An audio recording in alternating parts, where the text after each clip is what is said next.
मोदी सरकार ने वक्फ कानून बिल में जो संशोधन किया उसको राज्यसभा, लोकसभा और राष्ट्रपति ने साइन कर दिया, तो वो बिल अब पारित हो गया। लेकिन जो वक्फ बोर्ड के जो सपोर्टर्स हैं वो सीधा सुप्रीम कोर्ट भाग गए कि भाई नहीं हम इस बिल को नहीं मानते।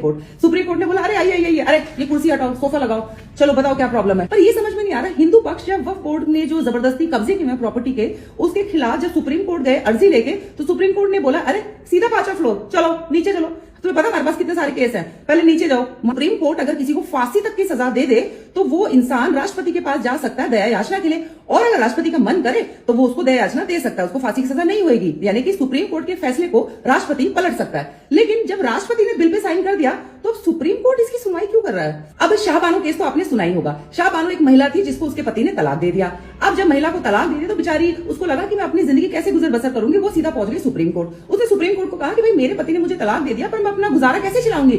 सुप्रीम कोर्ट ने कहा बिल्कुल सही बात है, आपको ऐसा है संविधान की धारा 125 के तहत आपको आपका हक मिलना चाहिए। अब राजीव गांधी उस टाइम पर प्रधानमंत्री थे, उनको लगा हो ये तो मेरा इतना बड़ा वोट बैंक है, अब क्या किया जाए, ये नाराज हो गए तो फिर बड़ी दिक्कत आ जाएगी। तो राजीव गांधी ने संविधान में संशोधन करके सुप्रीम कोर्ट के फैसले को बदल दिया।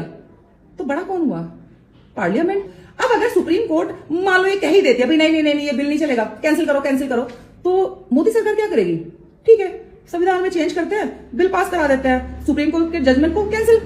तो फिर बड़ा कौन हुआ? फिर सुप्रीम कोर्ट जाने की जरूरत ही क्या है? करते एक बार और ट्राई करते हैं समझने की।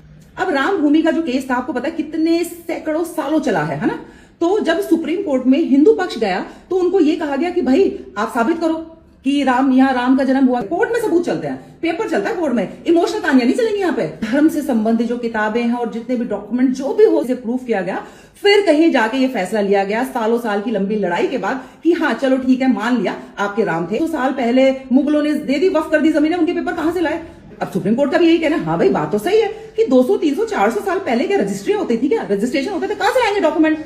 तो हाँ बात तो बिल्कुल सही है, कहां रजिस्ट्री होती थी। लेकिन 4-5 हजार साल पहले बर्थ सर्टिफिकेट जरूर बनते थे, क्योंकि यही पूछा गया था ना कि राम का जन्म कब हुआ, कहां हुआ। दिल्ली के हाई कोर्ट के जज साहब यशवंत वर्मा जी, तो आपको याद ही होंगे, अभी उनके घर पे आग लग गई थी तो फिर दमकल कर्मी वहां पहुंची, आग बुझाने लगे। वो वाली आग तो बुझ गई लेकिन दूसरी आग भड़क उठी। अब वहां पर 15 करोड़ के करीब कुछ कैश मामला मिल गया।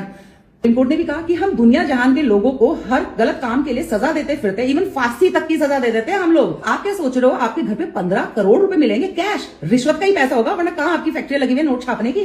तो आप क्या सोच रहे हो आप बच जाओगे? आपके इतनी कड़ी से कड़ी सजा आपको दी जाएगी ना। ऐसा है, इनका ट्रांसफर दिल्ली से इलाहाबाद करो, अब पता चलेगा ना जब इलाहाबाद रहोगे। बहुत मजे कर लिया दिल्ली में।